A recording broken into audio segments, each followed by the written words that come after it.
Hello and welcome to the SHRM Labs WorkplaceTech Spotlight. My name is Hadeel Al-Tashi, manager at SHRM Labs, and I will be your host for this SHRM Labs series where we shine a spotlight on some of the most interesting future of work innovators, innovations, and issues of today. Before we get started, please note that the Workplace Tech community is now available to all SHRM members. This is your guide to all things HR tech for free. If you are a member, please visit workplacetechcommunity.shrm.org to learn more. Thanks to everyone for tuning in. Please share this live stream, tag SHRM. You can use the hashtags SHRM Labs and Workplace Tech. And now today we are discussing how to effectively recruit and assess college talent. Traditional methods often fall short in identifying the right candidate and in providing them with meaningful engagement. This is where micro-internships come in. These short-term projects offer a solution by allowing companies to identify and engage potential hires while giving candidates the opportunity to demonstrate their skills and fit within the organization. By leveraging micro-internships, companies can streamline their hiring process and build valuable relationships with top college talent early on. Joining us to talk about this is Jeffrey Moss, founder and CEO of Parker Dewey. Jeffrey, thank you so much for joining us. Oh, it's my pleasure. Thanks for hosting this, and I love the series. I love it. Well, this is an interesting conversation. I am very excited to talk about it. But before we begin, Jeffrey, can you tell the audience a little bit about you and a little bit about Parker Dewey? Sure. So I am the founder of Parker Dewey. I started the organization, almost a decade ago, and really created the platform to help improve or address some of the challenges associated with college to career transitions. It was something I saw as a material challenge, both as an individual who had hired hundreds, if not thousands, of summer interns in full-time positions out of college, but also someone who in my prior life was an investor in post-secondary education and HR. And what we essentially did was created a recruiting platform that helped improve college to career, doing it by making it easy for employers to engage in quote unquote audition candidates earlier in the process, providing a way for them to gain insights into skills that we all know are tough to assess from resumes or interviews. And so you've chosen to focus on campus recruiting and early career hiring. Why is that? Yeah, one of the things we saw as an investor, or I saw as an investor, was that college to career was fundamentally broken. There were some real challenges. Everyone was motivated to solve them, and there were solutions that seemed straightforward. And when we talk about challenges, we look at the fact that making an early career hire costs an organization over $6,000, according to the National Association of Colleges and Employers. So we spend $6,000. 55% of recent college grads leave their first job within the first year. And at the same time, we have 47% under an unemployment rate of recent college grads. On top of it, these early career programs typically aren't hitting their goals, whether it's around conversion, retention, diversity, et cetera. So what we saw was this opportunity to really have this outsized impact and have an impact where all of the stakeholders are motivated, both the employers, the candidates, and the post-secondary institutions. Furthermore, we also have seen how early career has an outsized impact across the business. So even for folks not involved in talent acquisition or not thinking about early career programs overall, as again, we know SHRM is a big organization with so many different HR professionals with different perspectives involved. When early career is not working, that also impacts things like employee retention more broadly. It impacts innovation. It impacts sort of culture and whatnot. And that was really, again, the big motivation. Where the aha moment was that the process itself was flawed. We're essentially asking college students or recent graduates and companies to get engaged in a summer internship or get married in a full-time role without ever having the opportunity to date. And by the way, the metaphor was a little bit less creepy when a college student shared it with me as opposed to me coming up, but it was this great metaphor. it was this great metaphor because that's really what we were trying to solve. And when I pushed Yeah. back on her, I was like, aren't career fairs, aren't info sessions like going on dates? And she's like, no, they're like swiping right or left. Because I actually want a real experience. I want to find out what the job is actually like Mhm. beyond just hearing about it, beyond reading about it. I want to get to know the professionals at the organization in an authentic way. And it's a big commitment, right, from both parties. But tell me a little bit more, Jeffrey, like in your words, and I kind of talked about this earlier on about micro internship, but tell us a little bit about it and how does it actually work?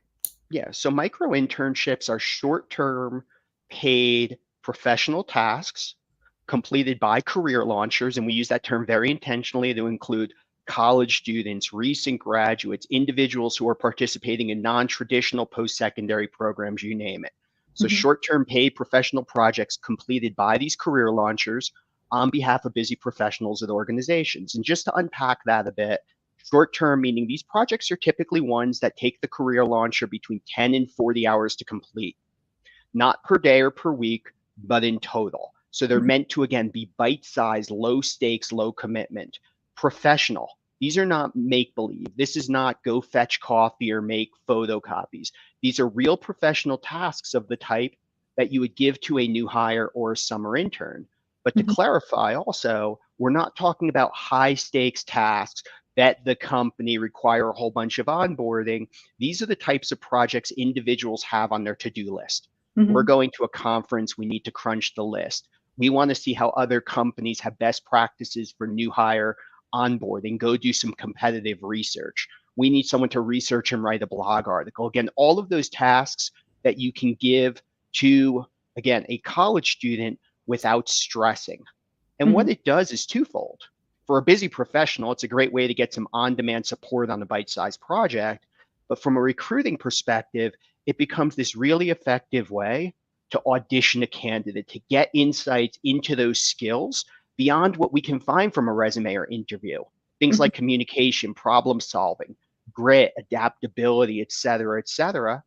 And it also provides a way for the candidate to figure out, is this the right company? Is this the right role for me? It's this mutual audition, Hmm. which is so valuable. And to be clear, again, we were talking about internships a minute ago. This does not replace the 10-week summer internship. This does not replace the co-op or apprenticeship or full-time hiring. Where we've seen the most effectiveness is where companies integrate this into the process as that sort of top of funnel. Let's quickly get insights on skills. Let's quickly convey who we are, the candidates. That way we can quickly focus on who are the best and right candidates and not rely on academic pedigree. I love that. This sounds a lot like skill-based hiring, which is obviously top of mind for many. Don't you agree? I do, and sorry for sipping my All coffee. good. 100%. I mean, we've been talking about skills-based hiring really since the inception of the organization almost a decade ago. One of the things that's interesting, by the way, just to clarify, I think a lot of the discussion around skills-based hiring right now is focused on degree versus not degree, degree Hmm. versus credential or micro credential or badge or whatever. We actually believe skills-based hiring is key for all roles. In fact, this is how organizations recruit experienced professionals. I mean, when was the last time you interviewed an experienced professional and were asking about GPA or where they went to school or major? When we hire experienced professionals, we talk about what skills they have, where they've demonstrated them in the workplace, et cetera, et cetera. All we're Hmm. trying to do is make it easy for companies to use that same approach at the early career phase. We're helping those candidates develop those experiences, both with the specific company and other companies, where they can actually demonstrate those skills that are most important when making hiring decisions. One of the things we saw, in fact, is Smith and Nephew. It's a massive global medical device company that, to be blunt, a lot of college students may not know about. They're using this kind of an approach for their entry level rotational programs. How do they engage candidates who may not have heard the brand, but also how do they mutually assess those skills for a program where they've historically had a high level of turnover? Because students don't necessarily appreciate what that rotational program is like. Well, they started using the skills based hiring micro internship approach. And what they found is, and again, they've shared this publicly, they saved something like 80% cost per hire. But more importantly, a year and a half into it, they have 100% retention, which is Wow. unheard of for early career hiring. And while I can't share their internal numbers for this beforehand, it was a significant improvement. And in fact, one of the students who was selected for this program got an Employee of the Year award last year. Wow. I love that. Such an amazing impact. Now, one of the objections to skills-based hiring, though, is implementation. How does Parker Dewey help companies overcome that? Yeah, I agree. I mean, I've sat in so many sessions on skills-based hiring where they talk about having to map and create all these new templates and shit. All those things are wonderful if you have the time.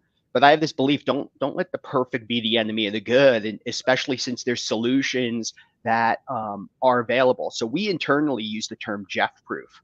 Everything about the platform needs to be Jeff-proof. It needs to be something I would do and in my prior life or today, something that removes all of those points of friction. So for example, and again, we don't disclose client names unless they talk about it, but Northrop Grumman has talked about this. They talked about how they implemented this process where they would post a micro internship that aligned to a specific aspect of their entry level position. They would have X number of students do the project, and the deliverable was a one-page sort of summary of the key takeaways. The person who leads talent acquisition there would then go to a hiring manager and say, here's the resumes of 5 candidates. And more importantly, here's a one-page work sample of something they did that specifically aligns to a task that the full-time role or summer internship has. The hiring manager loved it. They thought it was the greatest thing because as opposed to saying, oh, now I have to do a whole bunch of 30-minute phone screens or video interviews or whatever, they could actually see work product.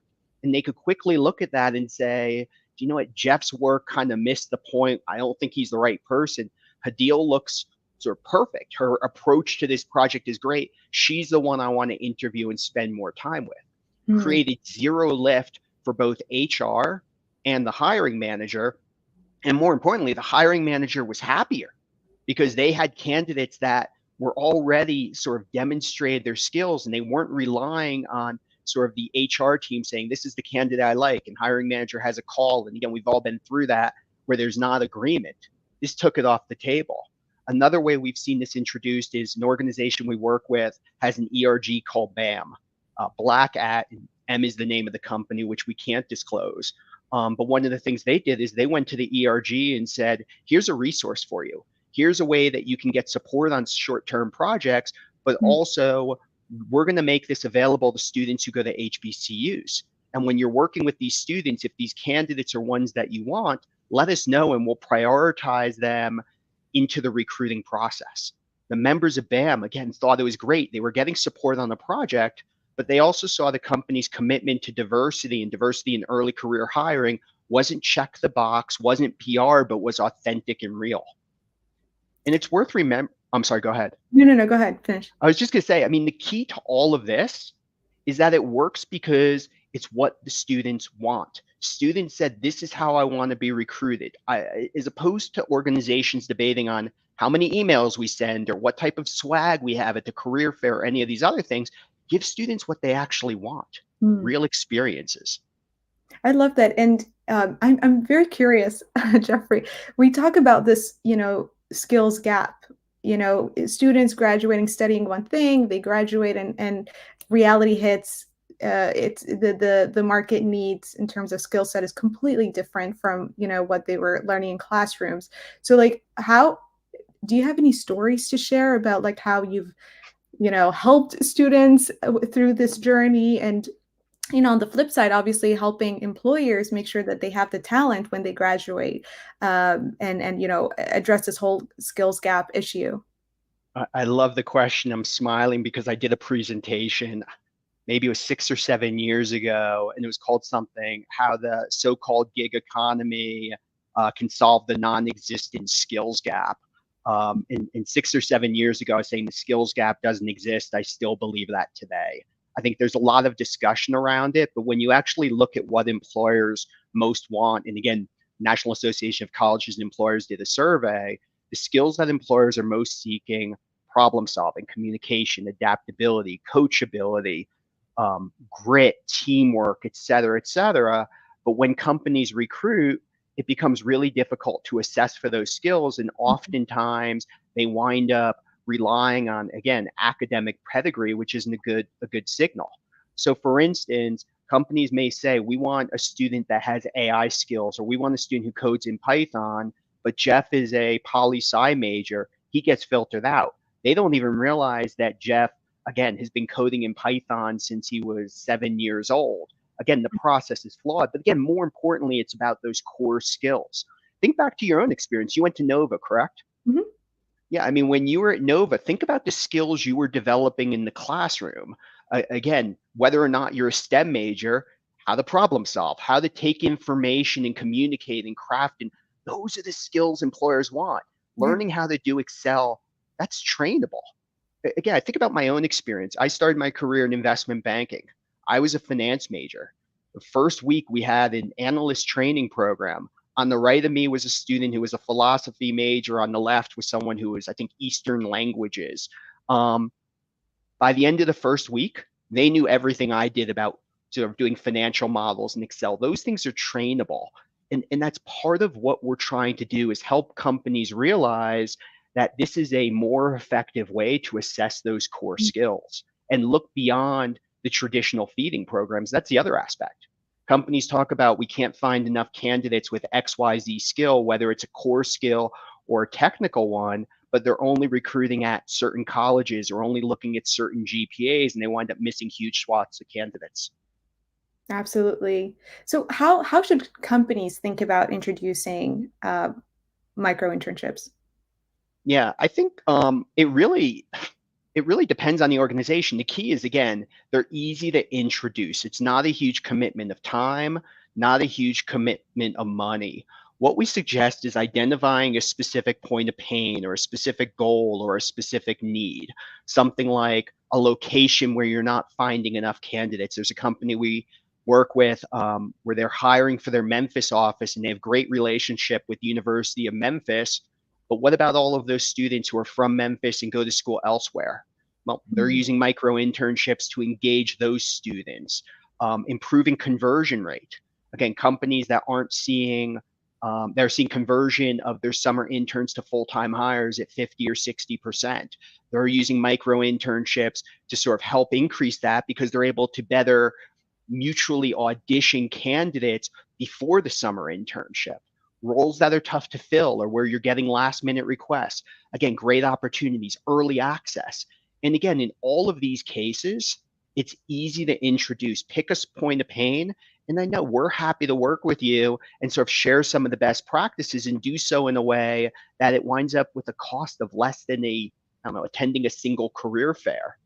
And then even for SHRM members not involved in early career, we're seeing more and more usage of this. So there's an organization we work with where they were trying to provide sort of the first managerial experience for recent college grads. Well, let them work with a micro intern. What a great opportunity to provide this managerial experience to new employees, but also to show your commitment. Or organizations that have gone through hiring freezes or rifts. Here's a way to provide sort of an extra resource for those people. There's another organization we work with. It's a Fortune 100 company that has an internal task force that is quote unquote charged with figuring out AI. They're having micro interns do this, students who are trained by IBM in AI doing research on how manufacturing companies are using AI to improve quality control or using it to improve supply chain. And again, in all of these cases, they're low stakes, they're low risk, they're not having the students implement AI systems to keep the planes in the air, Right. obviously, but they're having them do that base research so that existing employees can do that deeper dive. I love that. Um, are there any, you know, pushbacks that you're hearing when you're talking to employers? Like what are common pushbacks when it comes to the idea of micro internships, if there are any?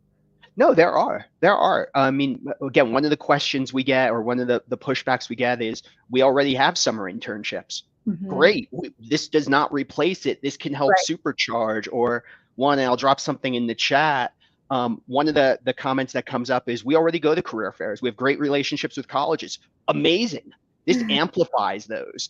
again, we're seeing a lot of that, especially this year, that here's a way to keep all of those candidates who come to your career fair booth warm, especially Mhm. first and second year students. If you're only offering internships to rising seniors, students who completed their junior year, well, here's a great opportunity to keep all of those other students warm, especially since they haven't yet made up their mind what is the right career path. Or here's a way to drive more interest by those students.